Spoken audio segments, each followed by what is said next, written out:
Un nouveau projet Kickstarter Zombicide a été ouvert par Cool Mini or Not récemment. Alors, Cool Mini or Not, c'est un éditeur qui est notamment aux commandes de projets tels que Arcadia Quest, Cthulhu, Death May Die, entre autres, mais également Zombicide.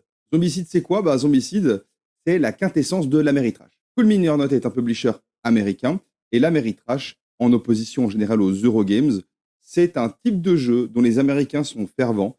C'est un type de jeu dans lequel on va dire que le thème est vraiment au centre. En général, il y a beaucoup de dés et il y a énormément de figurines. Zombicide ne déroge pas à la règle et on est sur un jeu où la thématique est vraiment centrale. La thématique étant celle de survivants dans un monde envahi par les zombies. Alors, on a tout d'abord eu Zombicide dans un milieu contemporain, c'est-à-dire dans la rue, avec des bâtiments, avec des flingues, avec des battes de baseball, ce à quoi on est en général habitué en fait sur la thématique des zombies. Donc, chaque joueur va incarner un héros qui va devoir soit s'enfuir, survivre, soit détruire un objectif, soit bousiller des zombies, voilà. Les zombies sont évidemment au centre du thème, également au centre du gameplay. Il y a 4 types de zombies en général dans les zombicides.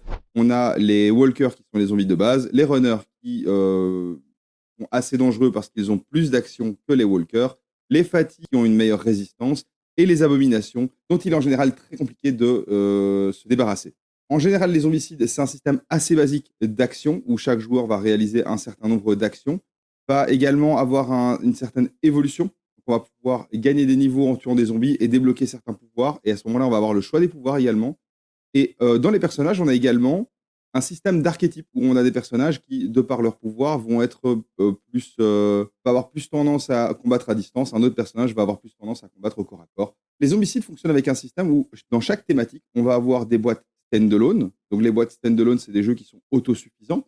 Et des boîtes d'extension. Des extensions qui vont amener de nouvelles règles, de nouveaux ennemis, de nouveaux héros. Et alors, Zombicide, n'en déplaise aux haters, se décline en de nombreux thèmes. Toujours avec les zombies au centre. Avec chaque thématique, Cool Mini or Not va introduire soit des ajustements de règles, soit aussi des adaptations de règles qui sont liées au thème. On avait donc le thème de base qui était contemporain, et ensuite on a eu la gamme Black Plague, Heroic Fantasy, Medieval Fantasy. Avec les Black Plague et l'Heroic Fantasy, on va avoir la magie, les nécromanciens et ce genre de choses.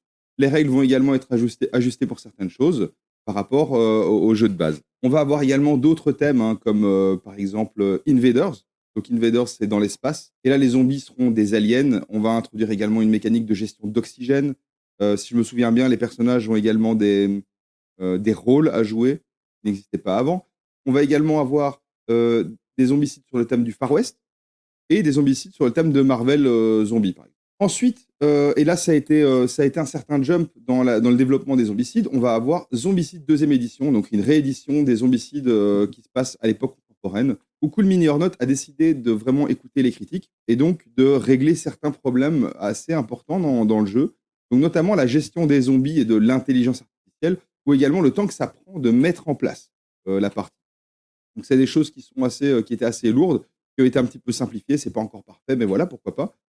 Avec la seconde édition, on va avoir également l'introduction de nouveaux types d'extensions, les extensions campagne, où on va avoir des campagnes qui se jouent sur 10 parties avec une histoire et des personnages qui vont conserver certaines armes et certains pouvoirs. On va également avoir l'introduction, avec la seconde édition, de Zombicide Chronicles. Donc, Zombicide Chronicles, c'est le jeu de rôle Zombicide, qui est complètement pertinent parce que Zombicide fournit un nombre incalculable de figurines, des plateaux qui représentent des maps, en fait, de jeux de rôle, tout simplement. Avoir développé des règles de jeu de rôle sur la base de Zombicide, c'est tout à fait pertinent. C'est là que c'est intéressant d'avoir aussi plusieurs boîtes avec plusieurs thèmes. On peut voir ici derrière moi les Zombicides Black Plague ainsi que Zombicide Invaders. Et j'ai ici Zombicide 2e édition. Et donc, ça va me permettre aussi, si je fais du jeu de rôle, de passer tantôt dans l'Heroic Fantasy, tantôt dans le contemporain. Donc, pour revenir sur Black Plague, c'est notamment 2 stand-alone. On a Black Plague, on a Green Horde qui a introduit les zombies orques. On a également 3 extensions avec Woolsburg qui a introduit des loups zombies, des loups-garous zombies. On a Zombicide Friends and Foes qui, je pense, introduit les pets, donc les animaux de compagnie, et introduit les zombies explosifs. On a finalement No Rest for the Wicked qui a introduit les fantômes et les dragons.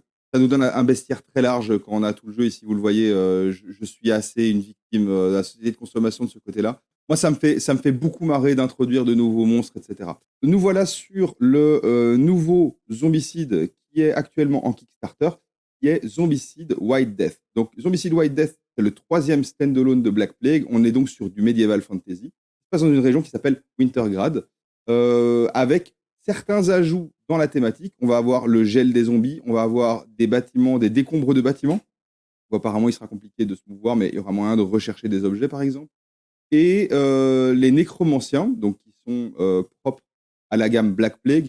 Voici les nécromanciens pour mettre des sondes qui vont faire popper des zombies, etc.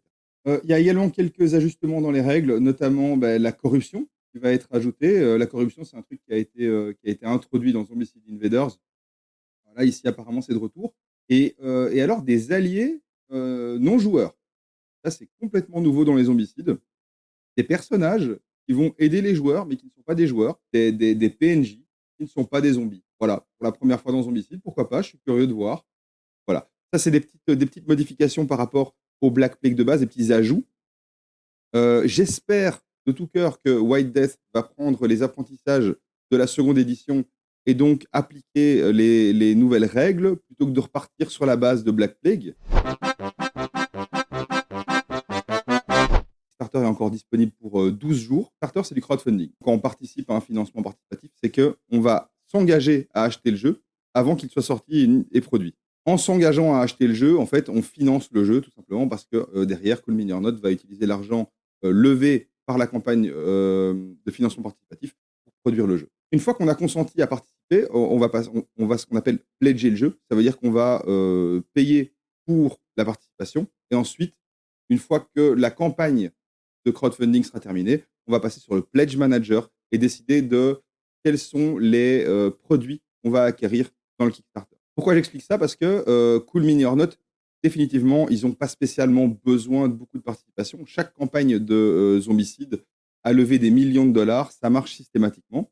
Ça veut dire qu'on va également avoir l'opportunité de ne pas s'engager. On va pouvoir, par exemple, pledger $1 et ensuite accéder au Pledge Manager et là, sélectionner les produits qu'on veut et payer le montant, le montant dont on a envie. Donc, par exemple, si on n'a pas envie de directement s'engager pour 100, 200, $300, on peut dire $1 et ensuite, dans le Pledge Manager, décider des différents éléments qu'on va vouloir acquérir. Donc ça, c'est une possibilité pour participer au crowdfunding, enfin pour avoir accès au Pledge Manager du crowdfunding.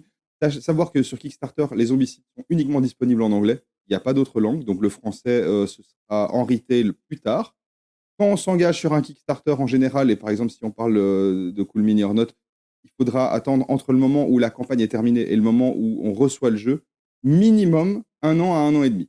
Il y a des campagnes qui prennent plus longtemps, il y a des campagnes qui, je n'ai pas souvenir d'avoir entendu une seule campagne qui a pris moins de temps. La raison pour laquelle je pense qu'il est pertinent de participer au Kickstarter à hauteur du montant du Kickstarter, c'est-à-dire $110 et non pas $1, c'est que dans beaucoup de campagnes, une campagne Kickstarter va se démarquer par les Kickstarter exclusifs, c'est-à-dire les contreparties liées à la participation à une campagne de crowdfunding, c'est-à-dire au financement du projet. Et les contreparties, en général, ce sont des objets qui sont exclusifs au Kickstarter. Cool Mini or Not est expert là-dedans. Dans un Kickstarter zombicide, il y a tellement de personnages exclusifs que ça vaut le coup en général de participer parce que même en les revendant en seconde main, on peut se refaire. On a les stretch goals.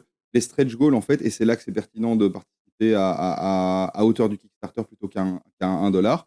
C'est-à-dire que à chaque fois qu'ils atteignent un palier, $100 000, $200 000, $400 000, 1 million, $100 000, etc., ils vont débloquer un nouveau personnage.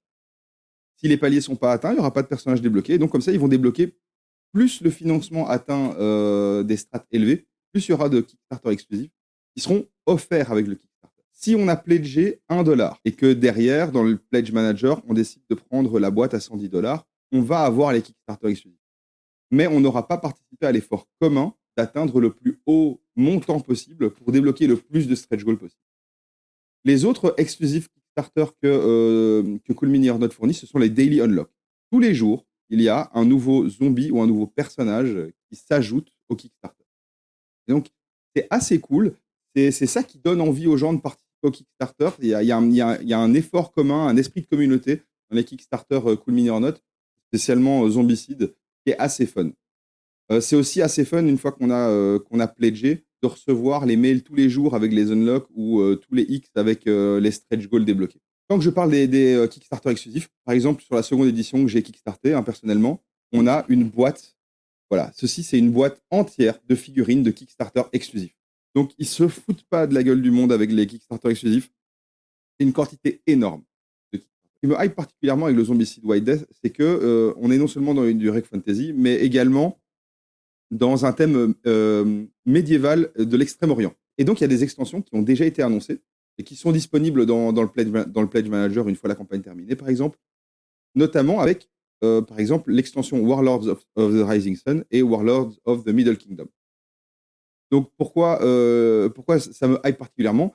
Tous ceux qui connaissent l'histoire des Trois Royaumes ou qui ont joué aux Dynasty Warriors à l'époque connaissent les Warlords of the Middle Kingdom. On a les Shu, les Wu, les Wei, avec des personnages comme Cao Cao, des personnages comme Zhang Fei, comme Guan Yu, comme Sun Jian, enfin vraiment plein de personnages qu'on adore dans ces jeux.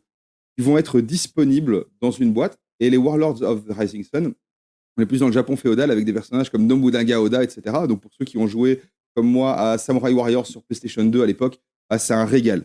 C'est vraiment un régal.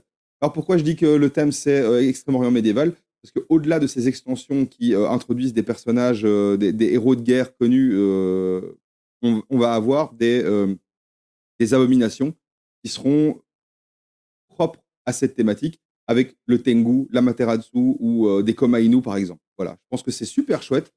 Moi, je vais probablement le kickstarter. Là, j'ai mis mon pledge à 1 $ juste pour pas trop mouiller, mais je pense que je vais mettre un pledge à 110 $ pour participer, comme je le disais, à l'effort commun. Et puis dans le pledge manager, à mon avis, je vais me faire plaisir. Ça coûte une douille. Un Kickstarter complet, c'est plusieurs centaines d'euros. Il faut également ne pas oublier de prendre en compte les frais de port. Attention, sur la page Kickstarter en général, il y a un encart qui permet de voir une estimation des frais de port pour des pays comme la France, la Belgique, etc. Donc voilà, faire attention. Si le projet intéresse, j'encourage à participer au Kickstarter. Évidemment, ne pas oublier que le Kickstarter, c'est anglais exclusif. Un des risques avec les Kickstarter, c'est que, comme à l'époque du Covid, il y a des problèmes de production, de livraison, et que le Kickstarter arrive plus de 2 ans après. Enfin, voilà. Ce sont des risques qu'on prend en général avec les Kickstarter. Ici, voilà, je vous encourage à aller voir la page Kickstarter tout simplement, déjà pour un peu voir ce qui va sortir, peut-être pour se hyper du projet. Si le projet intéresse et que l'anglais n'est pas un problème, n'hésitez pas à pledger. Sur ce, n'hésitez pas à me dire dans les commentaires si vous êtes aussi hypé que moi. N'hésitez pas non plus à vous abonner ou à liker la vidéo si vous avez kiffé. Je vais essayer de couvrir plus de news à l'avenir, mais ça prend du temps. Vous pouvez voir sur la chaîne qu'il n'y a pas beaucoup de vidéos pour l'instant. Je vais essayer d'être plus actif. Voilà. Sur ce, merci d'avoir visionné et à la prochaine.